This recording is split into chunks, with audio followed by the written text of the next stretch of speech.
Thank you.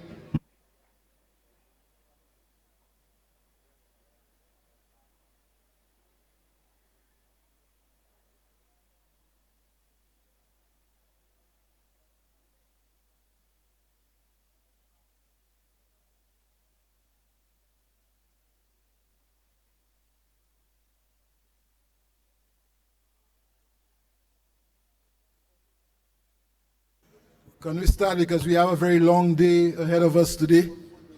So the earlier we start, I'm sure the better all of us will be, because we have to accomplish the agenda for this meeting.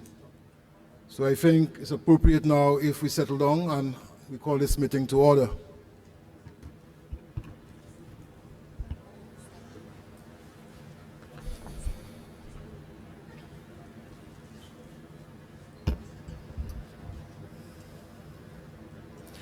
All right, good morning to each and everyone.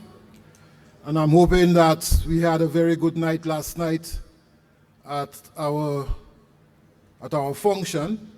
Based on report, unfortunately I wasn't there, but based on reports I received this morning, we were well entertained, and I'm hoping that we're looking forward to a very successful day again today. I want to introduce myself. I am Honorable Ezekiel Joseph from the beautiful country of St. Lucia. I am the Minister for Agriculture, Fisheries, Physical Planning, Natural Resources, and Cooperative. And I was requested by the COP President to host this function this morning, and I humbly accept. Honorable Ministers, Excellencies, these distinguished delegates, colleagues, ladies and gentlemen, good morning once again. Good morning once again. Yeah, we want to hear some live, because it's a very lively discussion we're having this morning. It's a great honor for me to be here with you today for the opening of this interactive dialogue on a value-based approach to land stewardship. I declare the first open session of this interactive dialogue today of the 14th session of the Conference of Parties to the United Nations Convention to Combat Desertification. By way of information, we have 4 distinguished panelists here with us this morning, and the process will be, I will be introducing each of them before they are asked the question, which they would interact with us. We have 2 sessions. The first session will be 2 of them would be given an opportunity to speak to you. Following that presentation from them, you would be required to ask questions. In fact, we only allow 3 questions in that session. And after, we again will go back to the 2 other panelists. After, we would open the floor again for questions. Time is not on our side, so dependent on how many questions that have been asked of us, we shall allow for more dialogue if time so permits. But of course, we all understand and appreciate why we are here today and why the government of India, along with our organization, has organized this meeting for us to be here to discuss very important matters. Globally, we are witnessing the overexploitation of our natural resources and the collapse of ecosystem services that support us and all species on this earth. Food insecurity, competition, and conflict over natural resources, and forced abandonment of the land are gathering pace. And that's a fact. Our land is diminishing. According to the Intergovernment Science Policy Platform on Biodiversity and Ecosystem Services, land degradation has directly negative impact on the well-being of at least 3.2 billion people worldwide.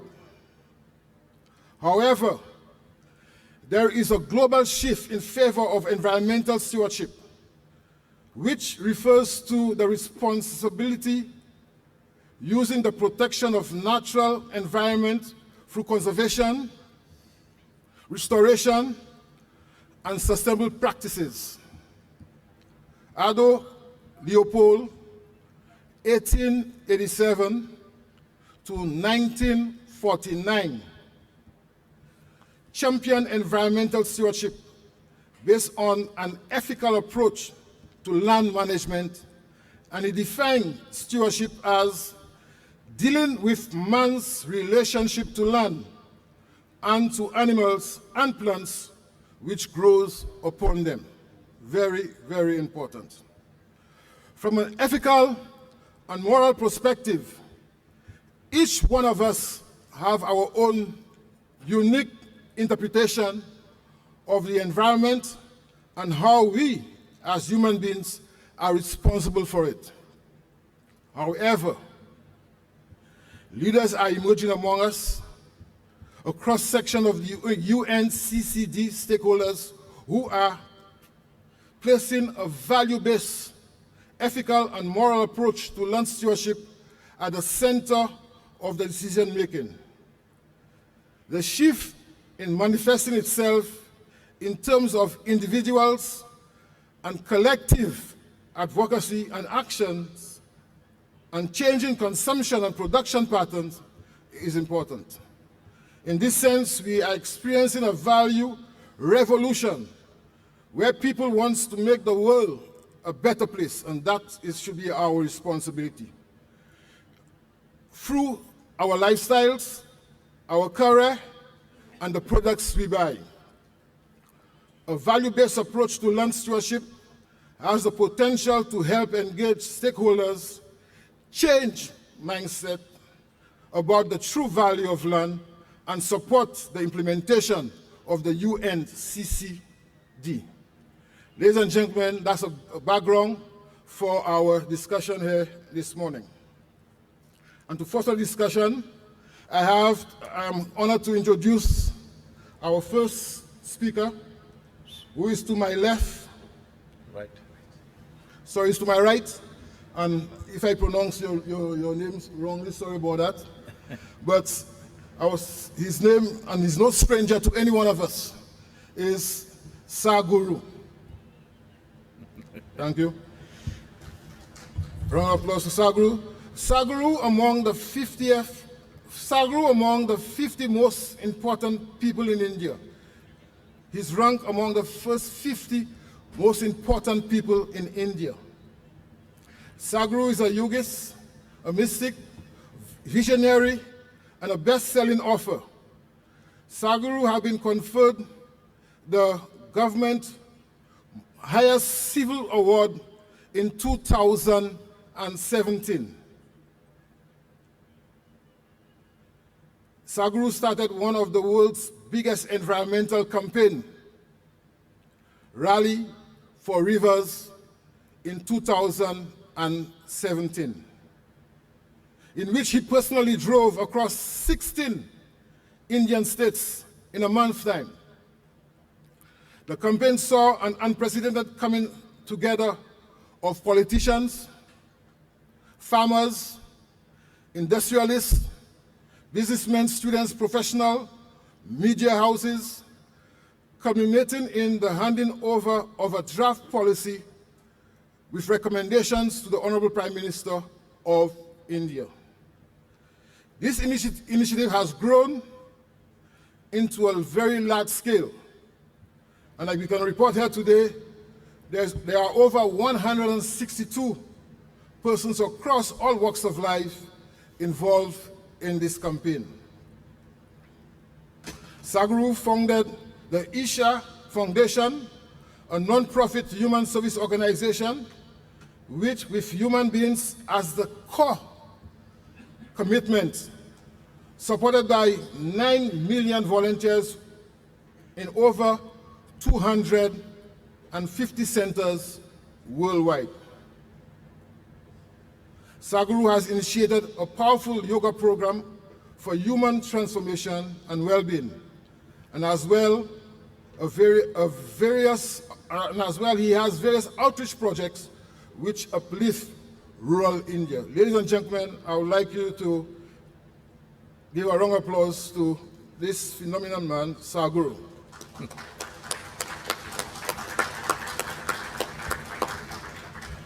And like I said, I'll be asking him a question and he will dialogue with us. And the question is,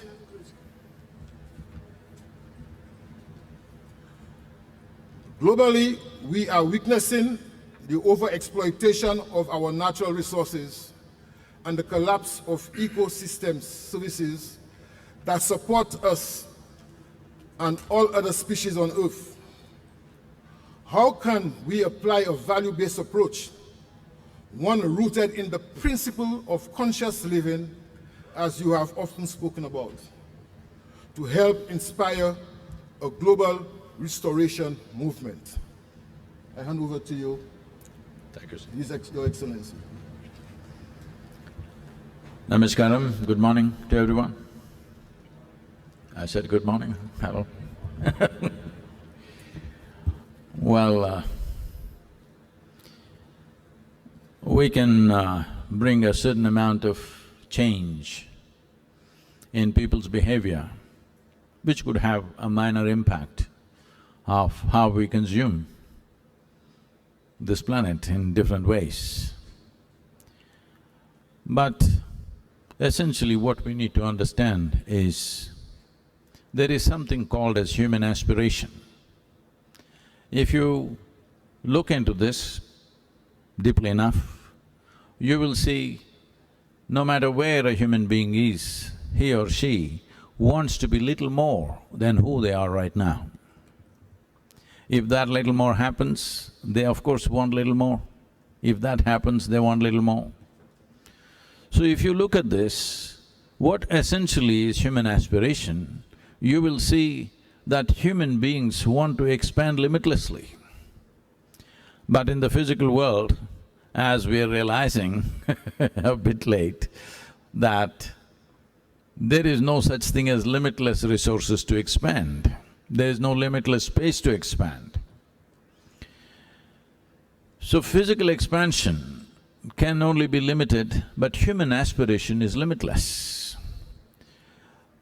If we understand that this has happened essentially because of how deeply and wrongly we are identified with our own physical self, in the sense all of us, largely the world has forgotten who we are physically as physical bodies is something that we gathered slowly over a period of time. What we call as my body right now is just the food that we've eaten, or it's just a piece of the planet. Most people don't get it till you bury them. They don't understand they are a piece of this planet just because they're able to prance around right now. So it is this fundamental identification with the body which we have gathered over a period of time, which makes us this longing to expand, this aspiration to expand is finding a physical expansion. If it finds very basic physical expression, we call this sexuality. If it finds an emotional expression, we call this love. If it finds an intellectual expansion, we call this ambition, conquest. If it just generally happens, we call it shopping. It is this shopping and conquest which is causing what it's causing. But now with morals and ethics, we are trying to control human aspiration. Well, we must understand this much. With all the morality and ethics, in all these years of human experience, we have not succeeded in making it happen. How come we believe it's going to happen tomorrow? People will give morality to somebody else, but they will do what they have to do. So one most important thing that needs to happen is to bring this consciousness in a human being that your experience of life is not limited to your body, or your experience of life is not just a physiological and psychological process, something beyond that needs to happen. We have not invested in this in human beings, so their aspirations are finding physical expressions. Or to put it in a different context, human beings are in pursuit of their happiness. Their happiness right now is in expansion, being more and more and more, limitlessly more. So one fundamental thing we should have addressed is, this whole effort of morality and ethic has always been about producing good human beings. Please, I want you to listen to this with the right context. This has been the greatest mistake we have done, that we've been trying to produce good human beings. People who think they are good, they have caused the maximum damage to this planet. It's a good Indian who fights a good Pakistani. It is a good Hindu who fights a good Muslim. It's a good American who fights just about anybody. So the more good you are, the more you are oriented towards confrontation. It's important to understand, I'm asking all of you, on a certain day or a certain moment when you're very joyful, are you a problem to anybody? And do you see that what you want becomes very small when you're very happy by your own nature? So we should have produced more joyful and sensible human beings. Instead of that, we've always been focusing on producing good human beings. The more good they think they are, what they think is theirs, they keep pushing it. We're talking about competition. Well, competition is not just between corporations or businesses. Competition is not just between nations. Even the religions of the world are in serious competition to expand, to bring more and more people under their fold, which means more and more land under their fold. So, competition you have not been able to stop in any sphere of life. We can talk as much as we want, but the important thing is there is something called as fundamental human aspiration, which is longing to be something more. If you do not address this beyond one's physical identities, if you do not address this, we can do what we want, but it will go on. But a more immediate way of handling this would be, especially all the religious leaders who have a certain influence over their people, the most important thing is this. The beginning of 20th century, we were just 1.6 billion people. Now, 2019, we are 7.6 billion people. Now, they are saying by 2050 we will be 9.6 billion people. Why are we making these predictions? Why don't we have a plan? Why don't we say in the next 50 years we will be 4.5 billion people? Are we willing to address this? This is what needs to be addressed. It may look like there are many problems, but actually there's only one problem. We are nice, but we're just too many. This we need to understand. There is no space for any other creature to live on this planet simply because we are so many and our footprint is so big. So we are trying to reduce the size of our footprint, I understand that. But believe me, it is much easier to control human population than human aspirations. You cannot control human aspirations. You can easily control human population if everybody is focused on that. The nations, the religions of the world, various community leaders, everybody, if they are focused on seeing how to bring down the population of this planet, human population, so that other populations can live. Because we need to understand this planet will perish if all the insects die today, within 4 to 6 years' time. If all the worms die, within 1.5 to 2 years, all life on this planet will perish. If all the microbes die, probably within hours this planet will perish. But if you and me disappear, this planet will flourish. So we need to understand this idea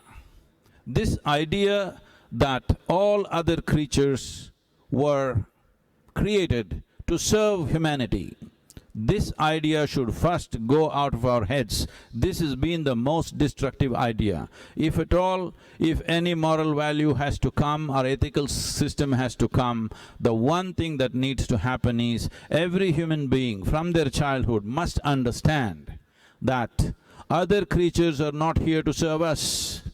Other creatures are here to live their own life. As we are living our lives, they have to live their own lives. They are not here to serve us. This one idea has been the most destructive thing. So in this, whole cultures have evolved around the world.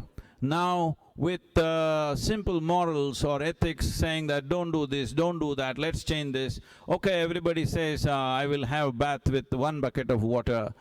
Please, this is not going to… this may give you some satisfaction. This is not a solution. If you want a solution, human footprint has to come down. I was in one of the conferences when I said footprint has to come down. They asked, how? I said, we just have to have less feet. There are too many feet on the ground. Each one of us have 2. That's the problem. So if we do not bring down the populations, if we do not aspire or plan to bring down human populations, do what you want. You are trying to handle a cancer with Band-Aid.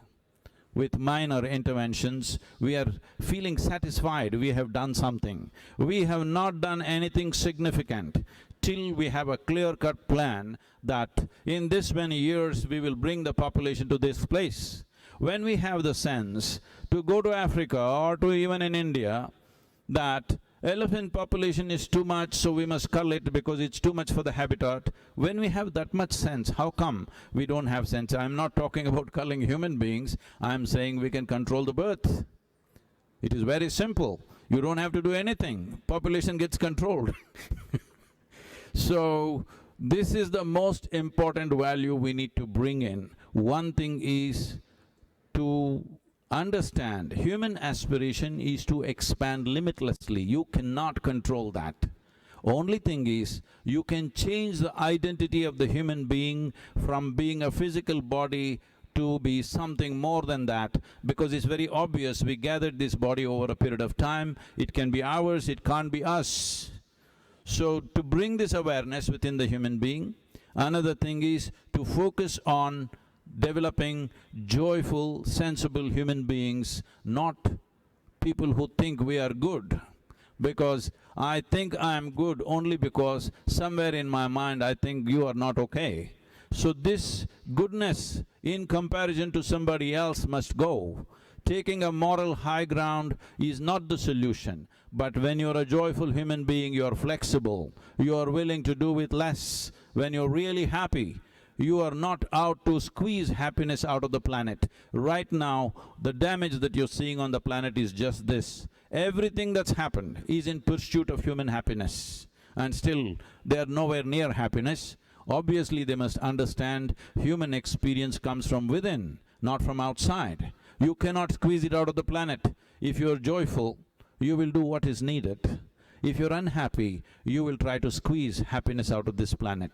If we understand happiness, peace, joy, love can come from within us, not from the planet. Planet is here to support us. This is a platform upon which we live.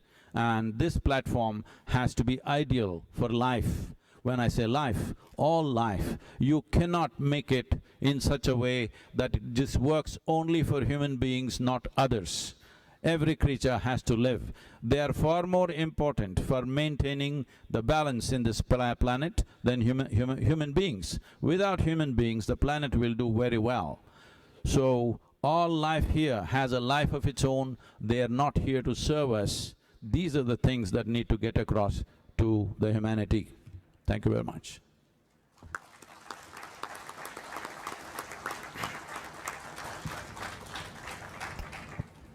Thank you very much, Soguru.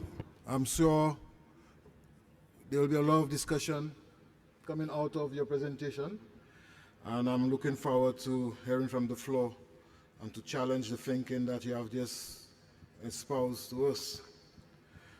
Like I said, we'll have one more presenter, and then we'll open the floor for your contribution. Our next presenter is a gentleman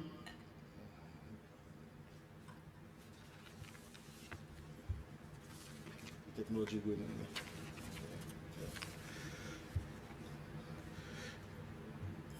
His Excellency Babalal.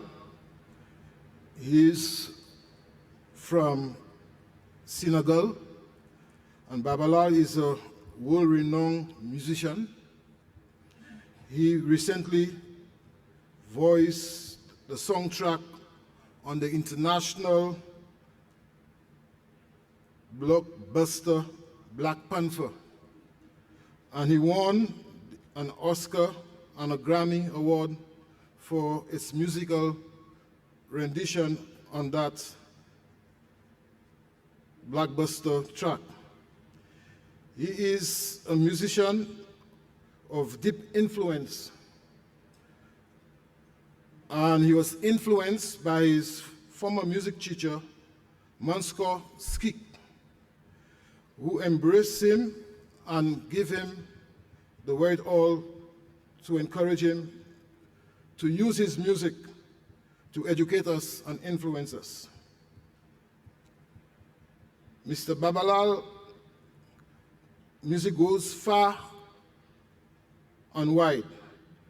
For over 15 years, he has been committed to various development challenges in Africa, including poverty alleviation, youth development, and AIDS sensitization. Ladies and gentlemen, I would like you to give a round of applause to Mr. Babalal.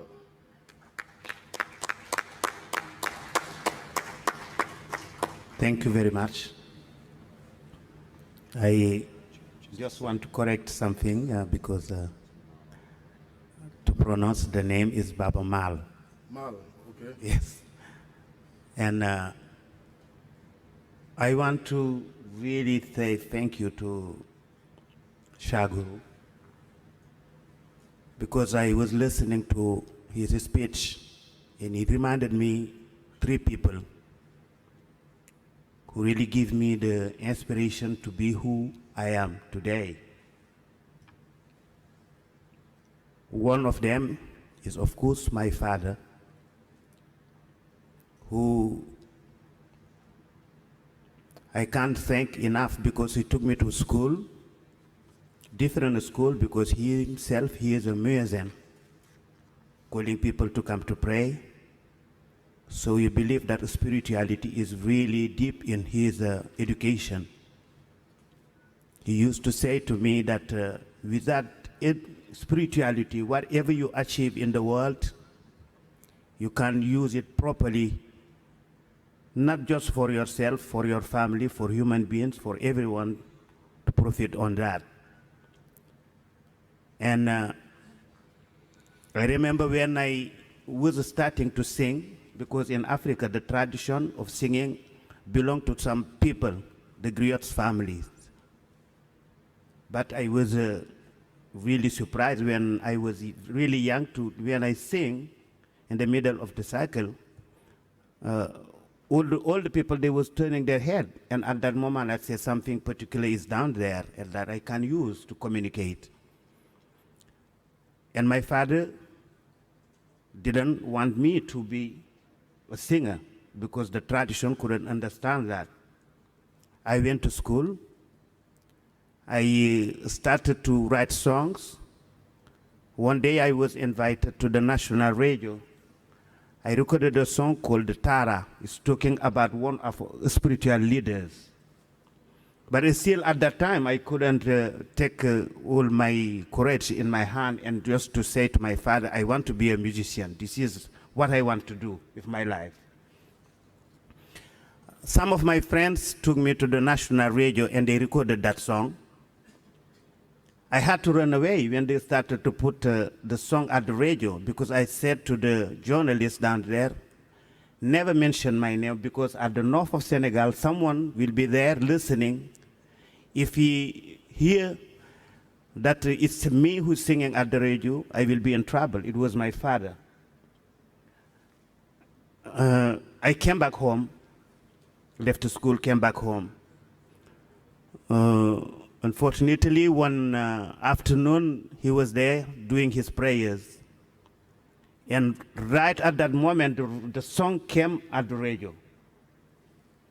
I was only me and him in the middle of the house. The women went for some work, and I couldn't run away. He was listening to the song. At the end of the performance at the radio, he just called me and said to me, sit down in front of me. I sat down. He asked me, is it you singing at the radio? I took my courage in my hand and said, yes, it's me. He spent 5 minutes in silence. And he said to me, if it's songs like that you are going to perform in your life, songs that every human being can listen to and take something from it, some songs that every generation can find himself inside of it and take the message and make it his, I agree for you to be a musician. And from that day, I got my blessing from my dad. But I got the message. If you are going to sing for people, you have to raise up your voice and to say something really important for them, for their life. The next person is Nelson Mandela. When he came to be celebrated in Trafalgar Square, I was there with many other musicians. And then after all the performance, he asked to receive the musicians in his office, the officers of the INC. And he said something really, really important. He said to you musicians, you should be aware that your voice, your music, can arrive in every part of the houses, of the offices, everywhere in the world where the voices of some of the politicians can't arrive. And you should use that to bring people together, to be living in harmony together, and also to project themselves to the future together. And that's something that still comes into my mind whenever I jump on the stage. I think that I'm not singing for myself, I'm not singing for my community, I'm singing for the whole planet. But what I really did appreciate what you said is something that I heard from a great person in my country. He passed away a long time ago. He's a spiritual leader, very, very respected. Till now, when we have some political problems, on the TV, on the radios, they bring back all his recording, and it's like he's talking to us. His name is Abdul Aziz Sy. Whenever governments used to have problems in Senegal, he's the one who's just come and said to them, you guys, you have been elected here. You are leading the country, but you must know that this country don't belong to you. Not just human being, but everything that lives on this country doesn't belong to you. So you have to take care about that. His name is Abdul Aziz Sy. And people were saying that every time he do his prayers, the morning, in the middle of the day, the afternoon is the night, he do the prayers for every creature in the world, even for the insects. Even everything that's living around him, he do his prayers. And I see that in what you just said, which is really, really important. Now, for me, I just said yesterday that musicians, particularly because I'm talking about, because I'm a musician, especially musicians in the African continent, should be aware that we did play a very good role in the past. In the Empire of Mali, people just aspire to have harmony between themselves. And musicians was given the opportunity to go everywhere to perform and to promote all good things that can touch people and people can apply in their life. So I think for the issues that we're talking in this meeting, It's really important to give more space to the culture, because culture can play that role. Culture can be really close to human beings, especially music, especially on the African continent. And I'm sure if we introduce more and more musicians and people on the culture down in these issues, we can achieve something for people to understand what we should do to stand up, to bring harmony and peace, and to give more opportunity for the young people to understand that the legacy that we have to give to them is to be noble human beings. And noble human beings for me means to understand that every human being, every creature have the right to get his dignity. When it comes to human beings, you have the right to live in the country you're living, where you want to live, to rise up in a right where your children, to do the work which is really comfortable for you to do, and to be able to rise up your voice when talking about politics and democracy, to rise up your voice to say what you think that can help the world to go in a better place. So I think that's what musicians should given the opportunity to do, for example. And I'm so grateful to my dad who made me understand that I have to take care about to promote the security of our lands, the security of our rivers, the security of our environment. I did grow up. I look young, but I'm not young that like everyone can think, you know, because I grew up seeing a beautiful part of Africa. I live near the river Senegal. The landscape used to be really beautiful. A lot of trees, a lot of creatures living down there.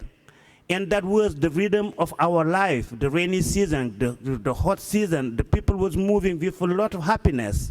And now it's not the case anymore.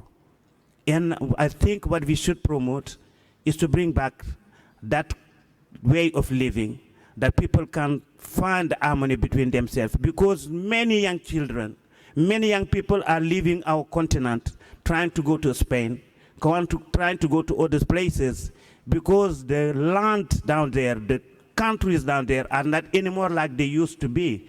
Because if I willing to stay in my country, it's because I know that history of my country. I know the beauty of that country, but they don't know it.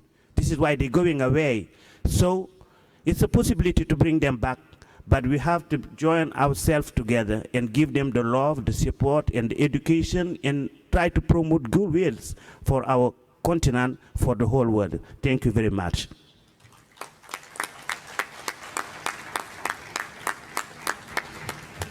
Thank you very much, Babal Mal, for your presentation. Delegates, we have received presentation from two distinguished individuals. The floor will be now open to get intervention from the floor. And following this, we would go to our other two distinguished speakers. I'm seeing that Argentina, Saudi Arabia, and Italy.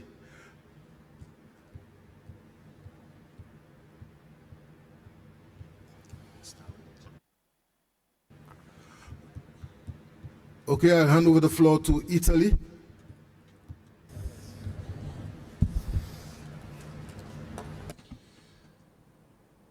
I speak in Italian, please.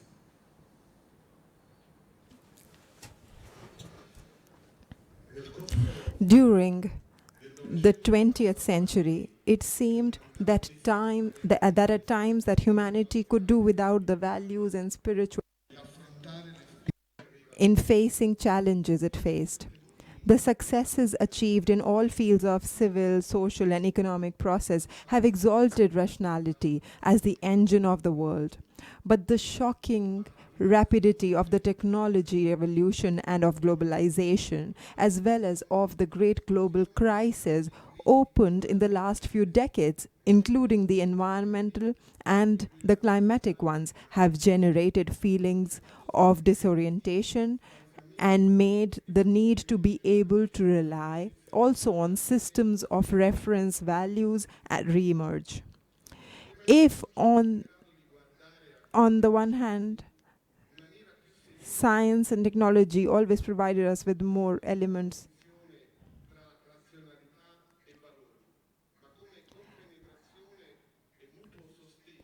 and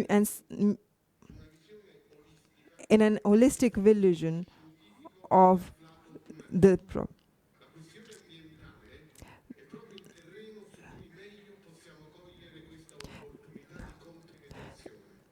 women. If on the one hand science and technology always provide us with more elements of analysis of the existing situation and of response trajectories, on the other hand, the answers themselves increasingly refer to individual choices. Women and men, the community dimension is crucial when we come to the specific issue of soil and land protection, because in this case, respect for the environment becomes one of the preservation and improvement of natural resources that directly or indirectly constitute the resources of sustaining groups of entire populations. We warn that the nature that surrounds us, the land that hosts us, is our home, and we are driven to take care of it and to repair it if necessary. The right access to resources, starting from water, the common good par excellence, and the fair sharing of the benefits deriving from them are the prerequisites for avoiding conflicts and giving guarantees for the maintenance of peace and social stability.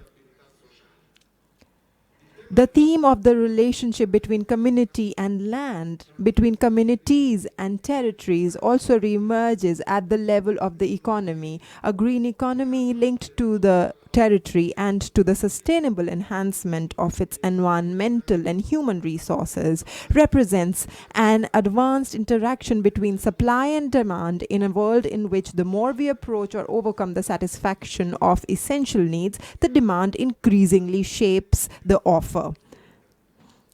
And the question today, prompted by that renaissance of the values of which we said call for companies, products, and services realized, made in harmony with those values. We are therefore talking about ecological economics that opens the door to the economy of common values, which in turn opens up and embraces the economy for people. And not for people, it's all connected. This is precisely the crux of the matter, the rediscovery of the person and his needs as a priority value, despite the concept of the faceless individual that exaggerated rationalism has set as a reference object. This new and different sense of research is particularly present in the youth groups throughout the world.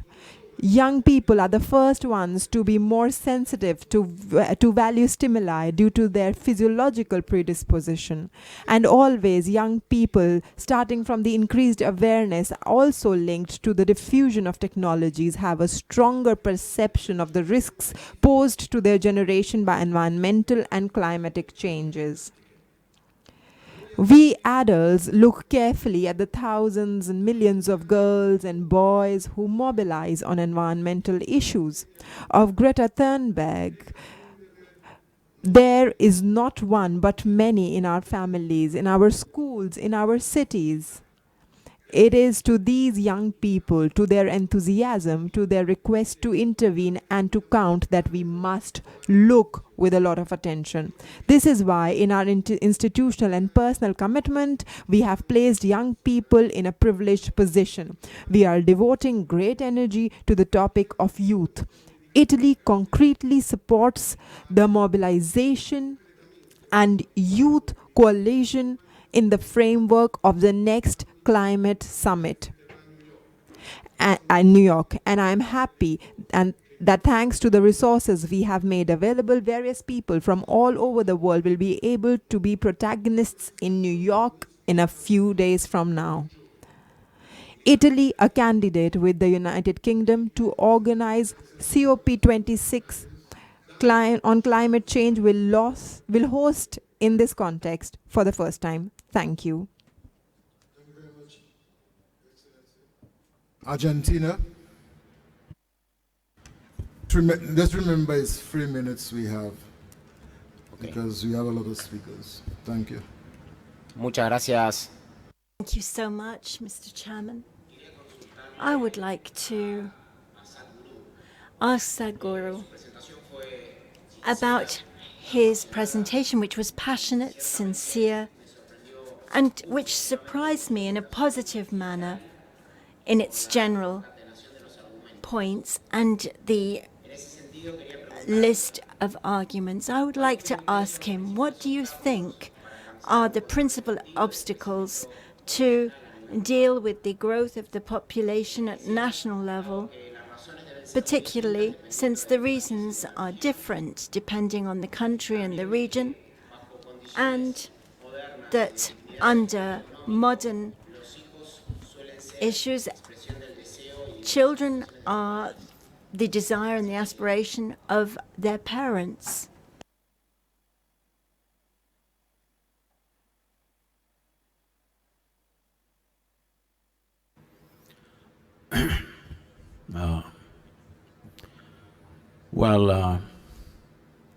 This is a sensitive question because it is not only loaded with a lot of emotion, it's also loaded with religious beliefs. So let's look at this. See, you're willing to marry a person who is somebody else's child, a man or a woman, and make them a part of your life. Why is it such a compulsion that when it comes to children, they have to be your biological offspring? This is simply because, as I pointed out earlier, the biggest problem is this limited identification with our own physical self. If every human being is brought to this awareness that what we consider as our physical body is an accumulation, it did not happen at once. We didn't land here like this, we came like this and slowly become like this. It is just the food that we have eaten or a piece of this planet that we gathered, and it's not the same thing every day, it is changing. So this limited identification with the biology is the main thing. If human consciousness transcends this one thing, then we will know how to find solutions.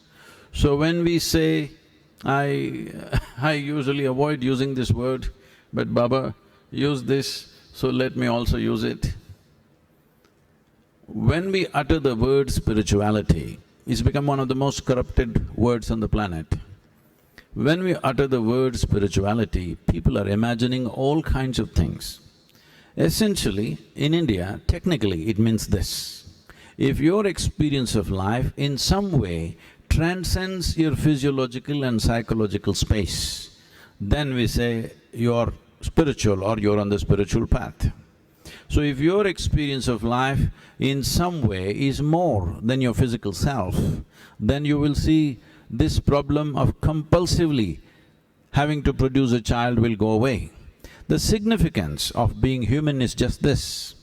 If we really look at the process of life, between us and every other creature, there is really no difference. We are born, they are born, we grow up, they grow up, we reproduce, they reproduce, we die, they die. This is all that's happening. We can imagine all kinds of things, but this is all that's happening. Only thing is, we can do all these things consciously. This is the significance of being human, that even physiological and other compulsions that we have, we can do it consciously. This is the big thing about being human. All other animals do it instinctively, we can do it consciously. This is all we have to do. We have to do everything that we do consciously, including our reproductive activity. We have to do it consciously. If we don't do it consciously, nature will control this in a very cruel manner. It's not too far away.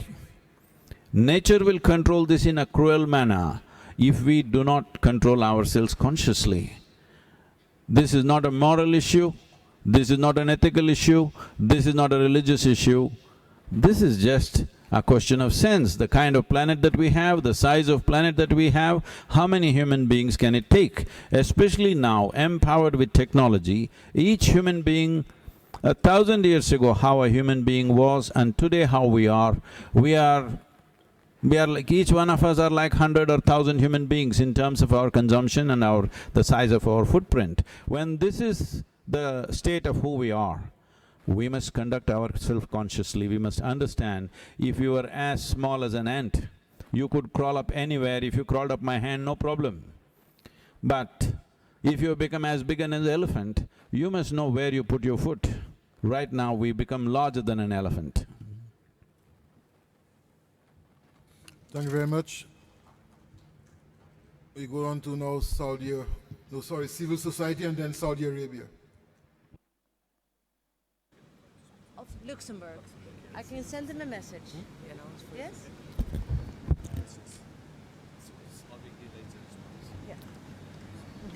Mr. Chair, distinguished delegates, dear colleagues, Namaste. My name is Kemo Fati from Green Up Gambia, a CSO from the Gambia.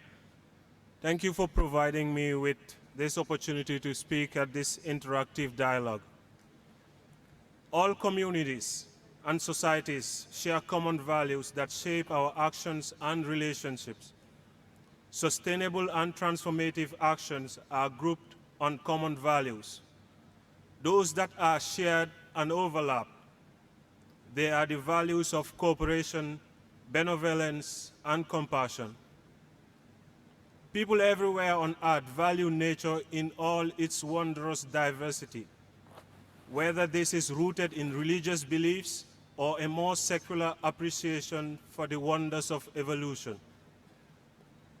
Similarly, cultures everywhere share values in common about our fellow human beings and nature, and the importance of love and mutual respect amongst ourselves. These values provide communities and societies to empower its people to make sensible choices for sustainable and transformative actions for helping nature. Actions based upon common values and common visions are more likely to succeed and will also strengthen those common values and strengthen the resilience of the participating communities. When observing the land we walk on, the water we drink, the air we breathe, we see that we have lost the connection with nature, with our soils, our lands, trees, and planet. Humankind and the policy frameworks we have seem to inevitably point at short-term gains over long-term loss. All too often, they are not based on the common values of the communities that use the lands. The UNCCD calls for transformative action on sustainable land use and restoration, at the same time for transformative action to stop land degradation. We understand that in order to be sustainable, this transformation should create a society that is more equitable and just, and that transformed ecosystem will be more resilient in the face of climate crisis and potentially destructive human actions. Change is often temporary, while transformation is permanent. Therefore, transformation is neither easy nor comfortable. We need to get out of our comfort zone to engage with each other, to be genuinely transformative. Transformation comes at a cost, namely the cost of engaging with each other, stepping over one's own shadow, of learning from each other without judgment over actions, and through an interaction over what is important. We need to connect with each other, we need to engage with each other and act in terms of our common values. There is an old African proverb that says, if you want to walk fast, walk alone. If you want to walk far, walk with others. As our goal to stop land degradation is a global complex goal, we need to work together. We must reach out to each other, help each other in making the right choices for long-term sustainable land use and restoration. Namaste. Thank you very much. We now go to Saudi Arabia, and colleagues, delegates after Saudi Arabia will go back to our second section of our panelists making a presentation, and then we'll open the floor again. We have noted those persons who have requested the floor, and in our second segment we would give you due consideration. Thank you very much.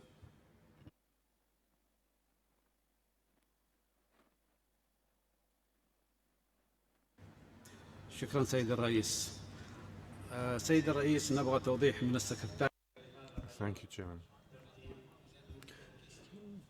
Chair, I would like to ask why the order of speakers was changed. We have that question. But, Chairman, I do not wish to add more to what you have said in your opening remarks, or to what our brother from Senegal and the Guru said.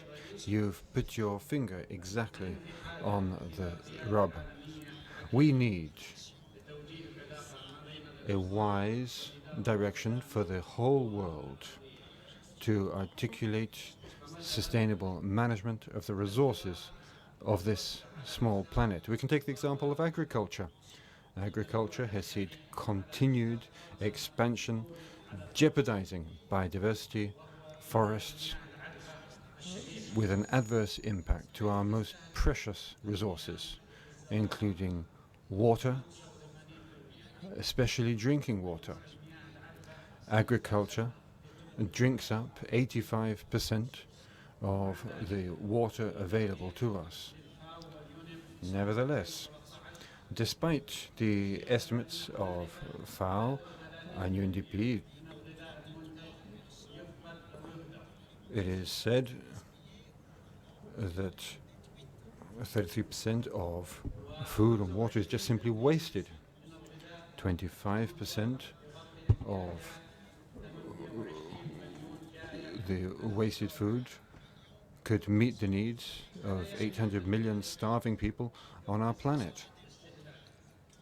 This vast waste of food shows that our global economy is too focused on consumption, and there is very bad management of the resources we possess. We need to stop this. We need to look at how we can better manage the resources of the planet. I would like to thank you, and I would like to repeat my question to the Secretariat as to why the order of the speakers was changed. Thank you.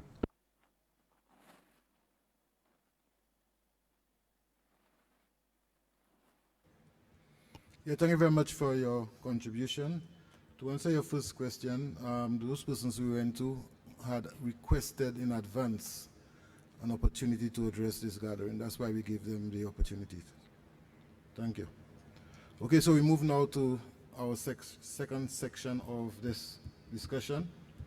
And I have the distinguished pleasure in introducing to the gathering this morning Her Excellency Hindu Umaru Ibaran.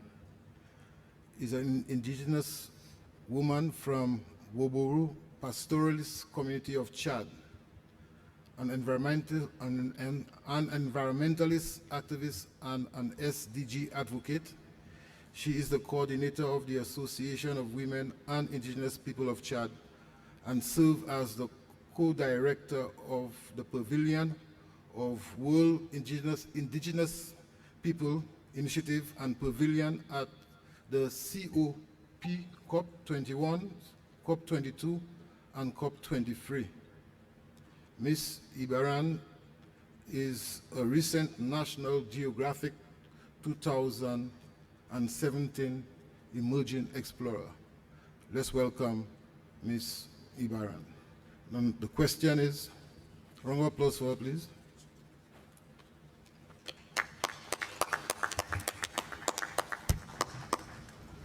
The question we want her to deal with is land degradation and desertification are the consequences of complex activity related to human development and various security needs.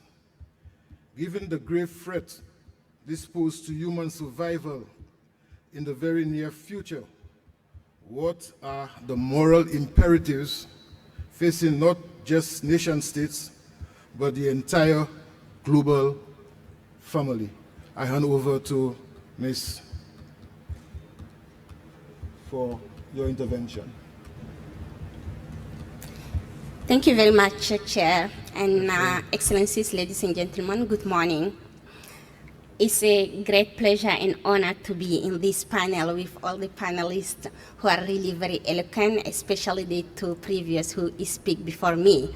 So I hope that I will get something also to say, but I will repeat, of course, what also they said.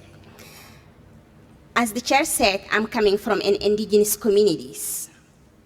And as most of you know, indigenous peoples as the stewardship of our environment. We are keeping more than 80% of the world biodiversity. And that means we are the guardian of our different ecosystem. And when I say ecosystem, it's coming from the desert, mountain, glaciers, forests, and all the different ecosystems in our globe. So we are the best ones who are protecting our natural resources. And that have been confirmed by the recent report of the IPCC, the expert group of the climate change, who say indigenous peoples and the traditional knowledge of indigenous peoples are crucial value that can protect and restore our land. But what is the indigenous people's relationship with our environment? We all said we live in harmony with our Mother Earth. That means for us, environment, it's our supermarket. Environment, it's our health system. And environment, it's our education. Environment is our supermarket. Why? Because indigenous peoples do not depend from the end of the month salary. We do not depend from filling our fridge by the food for every week. We depend from the rainfall. We depend from the crops growing up. As a pastoralist, I depend from the pastures where the cattle can graze on it. With all what is happening, if the rain didn't come at the right time, it's drought. If the rain come a lot, it's the flood. So we are living between flooding the crops or drying it.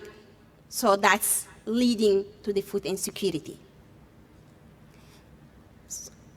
For us, environment is our health system because we do not have hospitals. There is no health care.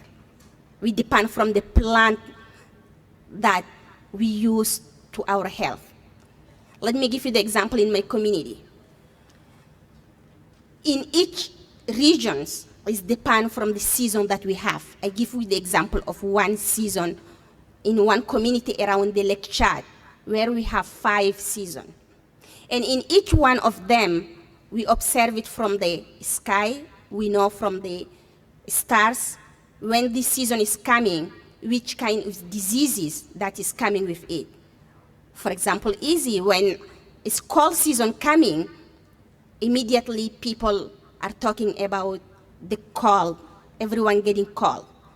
But how are we healing it? For us, we take immediately the breakfast with the special elements. If it is dry, you can have your breakfast with milk, or you can have your breakfast with honey. And that can keep you healthy during all the season. Maybe you can get sick, but it's not going to be more than when you didn't get it. And environment is our education. This is the most important part for us. It's the education because we learn every day from the cloud to the trees to the animals. We predict the weather from our observations. And the example I can give you there, we can have a daily productions. We can have a weekly, monthly, and years. Our daily productions is based on during the rain season, when the insects come out. and they are carrying them eggs inside, we know exactly in the next couple of hours it's going to rain. We don't need to go through our apps, but we know it. And we observe the direction of the wind, the position of the clouds, and we know exactly if the next coming months is going to be a rain every day or not. So those observations for us is coming from the relationship we do have with our nature, how we are living and studying the nature since centuries. And we learn it from our cattle, because we are a pastoral nomadic. We do not have a way that we just take and we go. We're following our cattle. Our cattle know exactly. And for those who know, when the rain season is coming, the cattle lie down, but their head is always facing south because they are smiling the rain coming. You can do everything. They never change their head to the north. They are always having them heads to the south. So those knowledge, because we are living with them, that we develop it and we know it. So for us, those knowledge are based from different man, woman, and youth. My grandmother can be better than an app in your phone, because I know in the Western education, every morning when we wake up, we take our app, we see if it's going to rain, we take umbrella, it's going to be sunny, we have our sunglasses, or it's going to be cold, we have double coats. So what my grandma can tell you from the wind direction, cloud observations, if it's going to be raining or not, because that's how she grew up and how she's packing her stuff and how she's feeding her communities for her entire life. So how the world can use those wisdom, this knowledge, to restore our ecosystem, our land, territories, and resources that we are losing. We need to come back to who we are. In my mother tongue, there is no word that explains the pollutions. And the reason why, because we didn't grow up on this earth who can get polluted. We grow up on this earth have to be sustained, how to feed the peoples, and peoples have to take care of this benefit we are getting from our ecosystem. So how we can come back to this life and live in harmony without fighting each other to get the natural resources that's shrinking. And that's exactly what is happening in the Sahel. Conflicts are growing up because of the environment shrinking. Communities are fighting just to get access to them survival. They do not deserve survive. Everyone deserves a life. So we need to restore this life back to those communities. And in order to do so, we have to come back and understand three things. Everyone, you can be from developed or developing countries. You can be white or black, man or woman, child or elder. We need water to drink. Water is coming from the nature. And nature is giving to everyone. And everyone needs food to eat. You can be a president or no one. You need the food in your table to eat. And this food is coming from the land that's feeding us. And you can be everyone in this world, animal or human being or trees. You need air to breathe. And this air is given to everyone in equitable way. So why not we cannot get the common issues that we do have together and work on them, share them in the equitable way, and live in harmony back with our Mother Earth. So that's what I have to share with you. Indigenous peoples are the best school and the best wisdom to help us live in harmony back with the Mother Earth. We need to listen to them. We need to listen in the equitable way, and we need to come back to this world.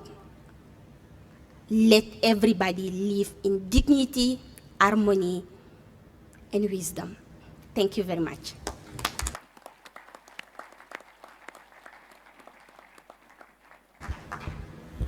Thank you very much for sharing your experience with us. I'm sure when you open the floor, you will be asked questions and to elaborate on some of the recommendations and challenges that you have put out there.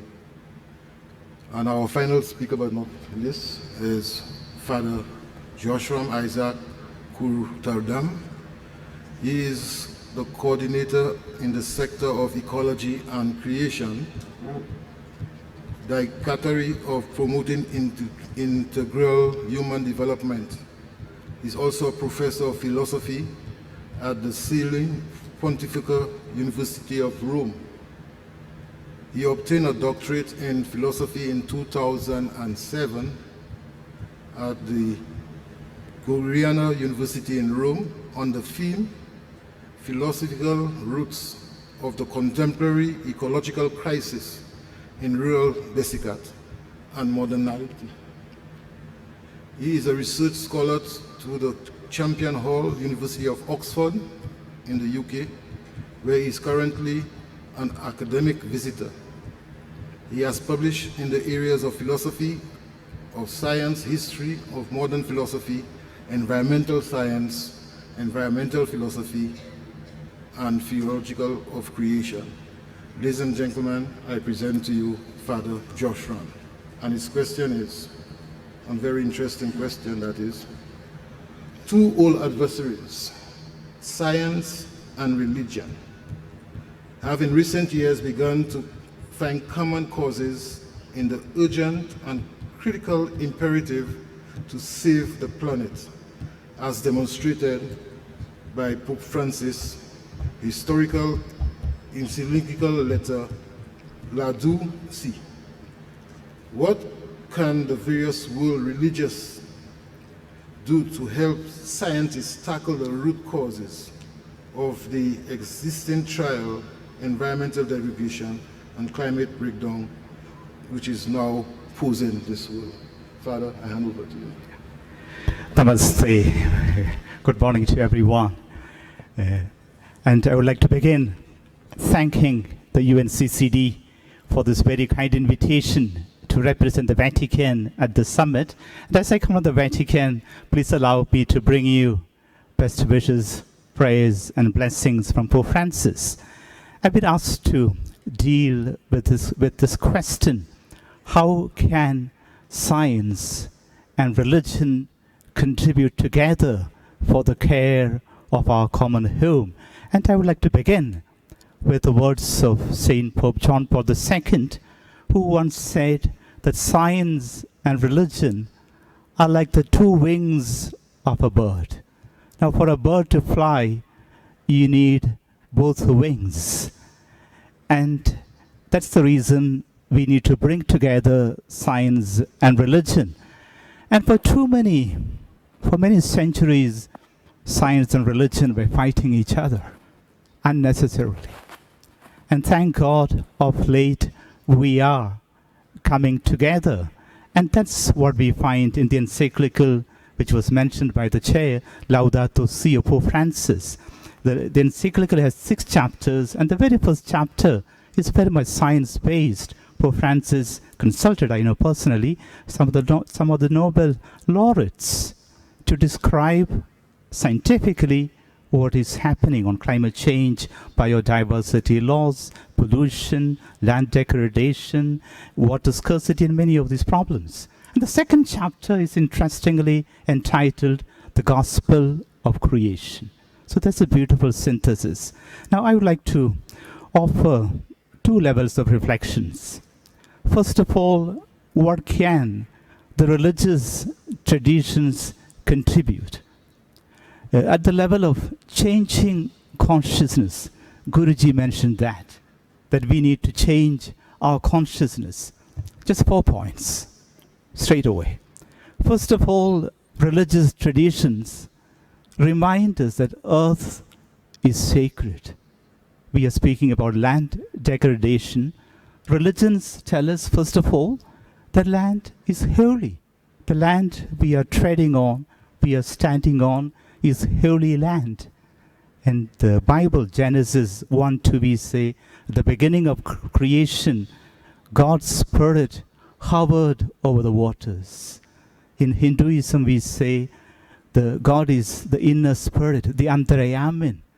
In the Islamic tradition, we say the entire universe is the living mosque of God. So we need to recover the sacredness of God's creation. A second thing that the religious traditions remind us is that this cosmic garden, our garden planet, this Garden of Eden, which is the earth, so rich in biodiversity, is entrusted to our stewardship. Genesis 2:15, after God has created the Garden of Eden, Adam and Eve are asked to take care of it, to take care and cultivate this garden. And I like to say this is our first job description in the Bible, that we are asked to be stewards of God's creation. I'm just reminded in the Islamic tradition, we say as human beings, we are Khalifa. You know, the earth has been entrusted to us, given to us in trust. A third thing of changing consciousness from the part of the religious traditions is that we realize that the crisis we are living, land degradation, water scarcity, climate crisis, this is a moral question in terms of our responsibility towards two important segments, our children, future generations. In Laudato Si 160, there's one phrase of Pope Francis which really struck me. He asks, what kind of world are we living for our children, for future generations? And I suppose all of us are either parents, grandparents, uncles, or aunties. And we need to really think, what type of world are we living for our children? And we know the critical stage, IPCC just told us, we have something like 12 years, as few as 12 years to save our common home. And I remember the Irish theologian Sean MacDonagh, who said, we are the last generation. I think those of us sitting here, those of us outside the hall, we are the last generation that can act to save our common home. Because once scientists tell us, once you go beyond tipping points, there is no way we can come back, at least for thousands and millions of years. So it's a responsibility towards the future generations, but also towards the poor who have not caused this crisis. And the religions, that's the reason for the religions, it is an ethical question, because the poor who have not caused the problem are the primary victims. And the fourth contribution from the religious traditions is that it really takes us to the roots of the problem we are living in. Pope Benedict, the day he became Pope in 2005, he made this statement which always remained with me. He said, the external deserts are expanding because the internal deserts have become so vast. So if there is disharmony, if there is desert outside, it is merely the reflection of the desert within. And that's the reason religious traditions can contribute. And allow me to quote a statement from a very renowned scientist, James G. Speth, who was the former dean at the Yale School of Environmental Studies. He said, from the quote, I thought environmental problems were the loss of biodiversity, the destruction of ecosystems, and climate change. I thought that with 30 years of good scientific program, these problems could be halted, but I was wrong. The main environmental problems are egoism, greed, and apathy. And to face them, we need a spiritual and cultural transformation. And we, as scientists, don't know what to do. So this is the situation. at the deepest level, it is a spiritual, religious problem. That's why it's not an option. It's not just goodwill that religious traditions are being invited. I think without the religious traditions, without the resources from our faiths, we cannot overcome this problem. Now I go to the second phase of my reflection. What can we do? What can be the transformative action? And allow me to express in 3 points. First of all, I think it was very well mentioned, we need to sit at the feet of our indigenous brothers and sisters around the world. They are a tiny fraction, just 5% of humanity. But the speaker just before me, as she reminded us, 80% of the biodiversity in the world is protected by them. So we need to be grateful to them and literally sit at their feet. And we are coming to this moment. Some of you are aware that in October, next month, Pope Francis has called for the Amazon Synod. Just reflect on the Amazon, to bring to the attention of the world the problems of the indigenous communities. And the Vatican, we are thinking next year to have an interfaith rainforest initiative where we go beyond the Amazon. We also speak about the Congo Basin, the indigenous people in Malaysia, Indonesia, elsewhere. And we are going to invite religious leaders to it, scientists, because that's the first point. To act, we need to begin learning from the wisdom of indigenous communities. Second thing is that we need to act together. It was mentioned yesterday, if all the religious traditions were to come together, we are nearly 84% of humanity. And creation care is what unites us. For all the religions, earth is creation. So and if you are to come together, imagine what a force we are going to be. I know these days we spoke about the Great Green Wall Initiative. And as at the Vatican, we are planning next year to have the screening of the great movie which was made on the Great Green Wall, the African, the 8,000 kilometers long green wall that will cut across several countries. And I think as religious faiths, we need to stand together and in supporting initiatives like this. The third thing I think we need to do together, it was also mentioned, is to be led by young people. We knew about these problems, say, 30, 40, 50 years ago. Our heads of states have betrayed us, sorry to say that. Our political leaders have betrayed us. And young people are getting restless. And thank God they are coming into the streets. It's a shame on us that our children had to come to the streets. But that's the moment we have reached. So we need to allow these young children, these youngsters, young people to lead this revolution. Greta Thunberg was, and there are thousands of Gretas around the world. I was very happy to learn that 2 days prior to this summit, you had a youth summit here. And I'm sure young people will lead this transformation. But as civil society, as religious faith, as faith communities, we need to stand together. We need to be led by young people. I conclude, returning to the land. I said the land on which we are standing is holy land. And in the book of Genesis, at the beginning of the Bible, the word used for land is Adamah. And the word Adam, the first human being, comes from that. The same also in Sanskrit, Deham, that we all come from the land. And our salvation will take place when we return to the land. And the word in Latin for land is humus.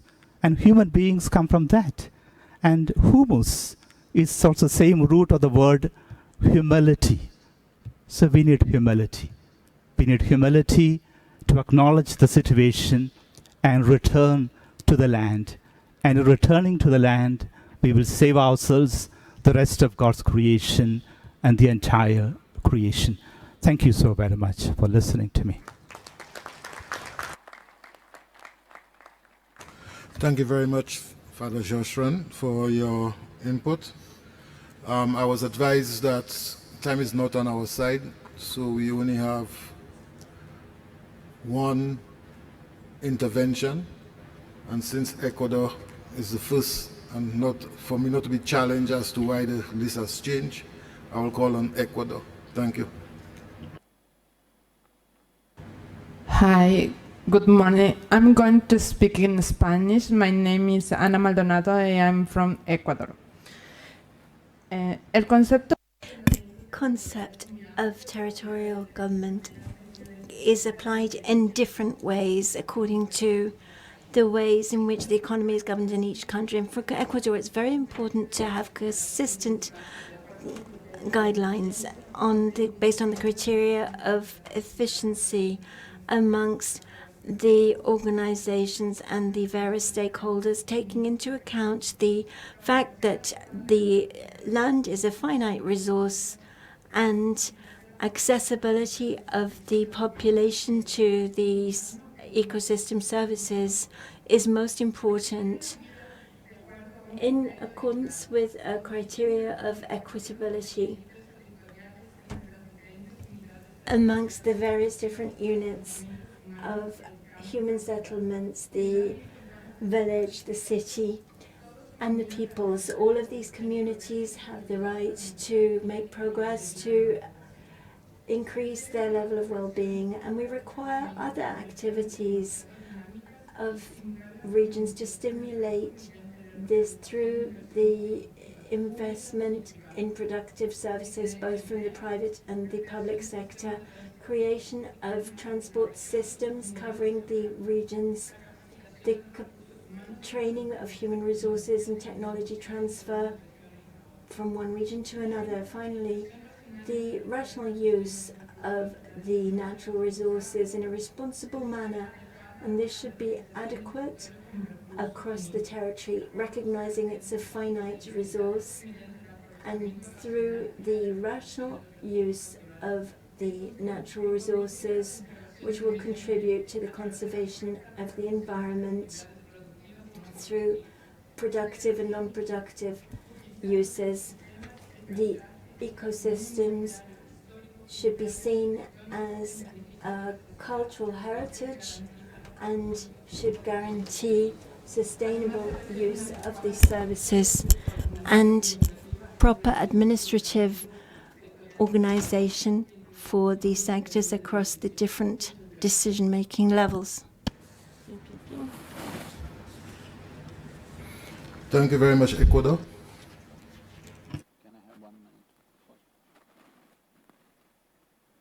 Just before we wind up, I was requested by our distinguished panelists to have 1 minute more intervention, so I use the chair privilege to allow him to. One important dimension or value that needs to come into this generation of people, and especially children, is we must impart this to every human being, that soil, water, air are not resources to be used and thrown. These are life-making ingredients. We are made of this. So the food that we eat, the water that we drink, the air that we breathe, and the land that we walk upon, if we bring this a deep sense of respect and reverence towards what we consume on a daily basis, how we consume will naturally alter in many ways. This has been the ethos of this culture, but largely lost today to what we think is very modern ways of looking at things. We need to bring this back, that we look at these things as life-making ingredients, not resources that we can just consume and discard. Thank you very much. Thank you very much, Saguru, for your comments. Ladies and gentlemen, unfortunately, I have to bring this session to a close. I'm sure you would agree that we can spend the whole afternoon, morning into the afternoon, discussing this long outstanding matter. Excuse me.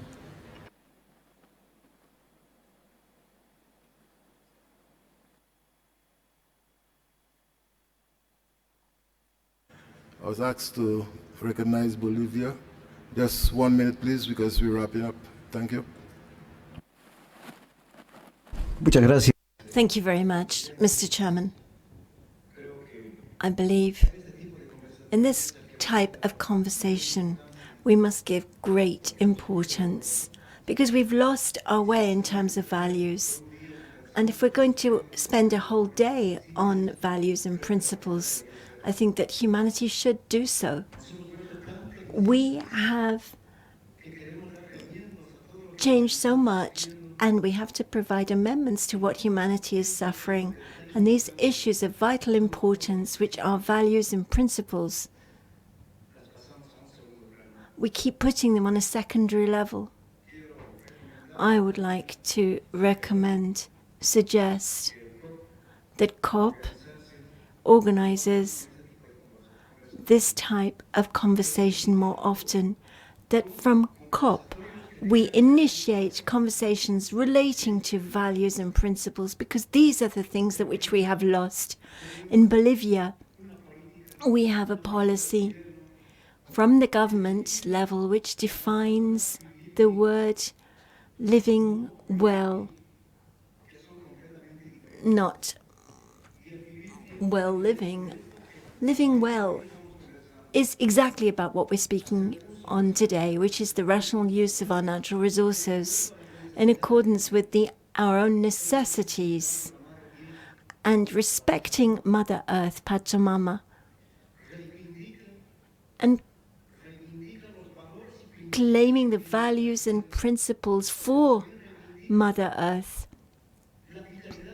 and the vitality that she requires so that she can continue to be fecund, so that we can continue to live and to protect life. I would like to take up the words of Sadhguru, of our brothers, the panelists, that when Mother Earth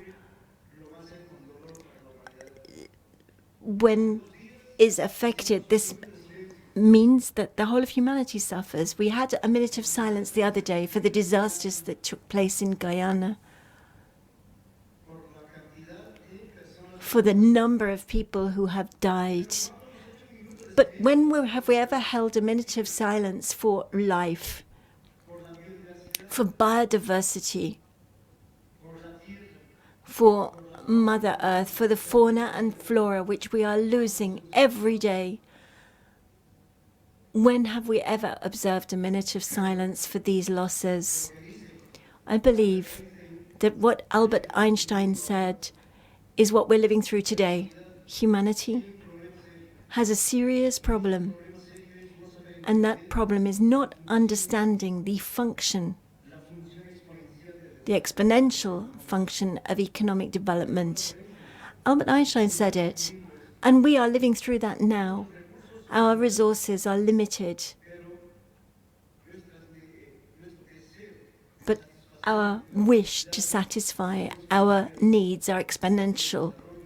And development, this capitalism that we are seeing before us, and I'm saying this with great sincerity,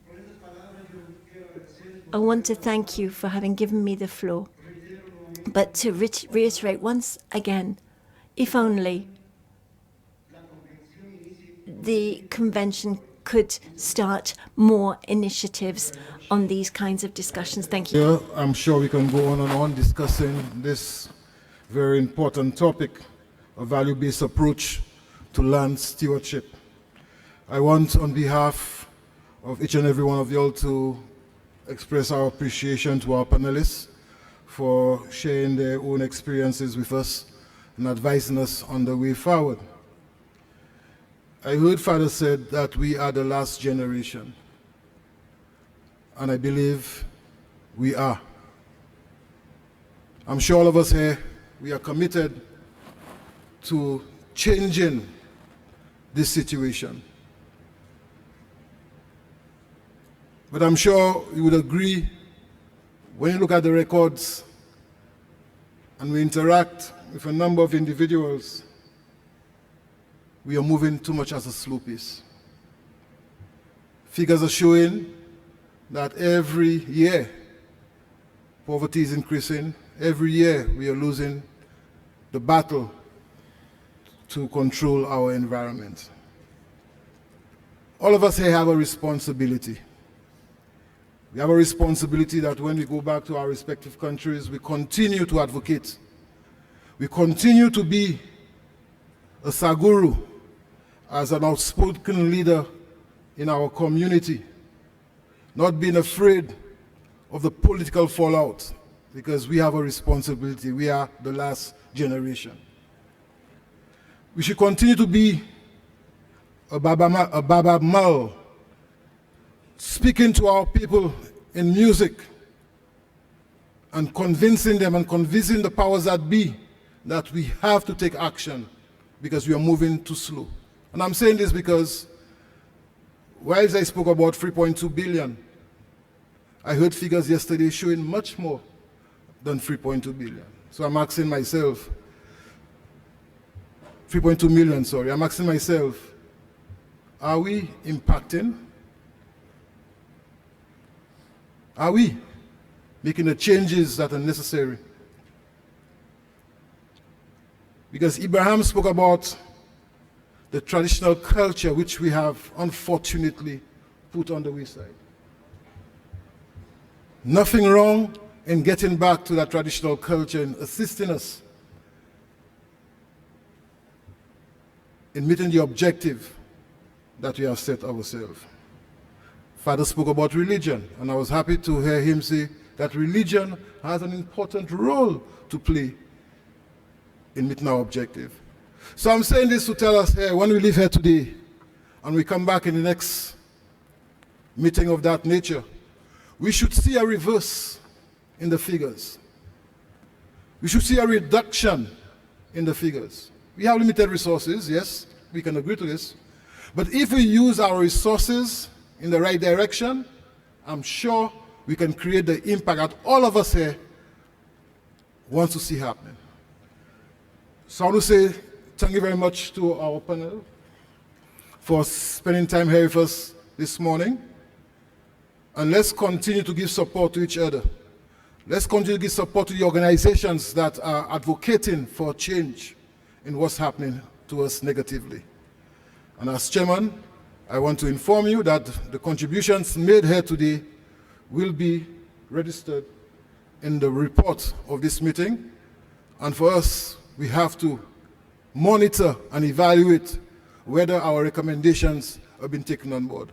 I want to say thank you very much, and let's give our panel a resounding round of applause. Thank you.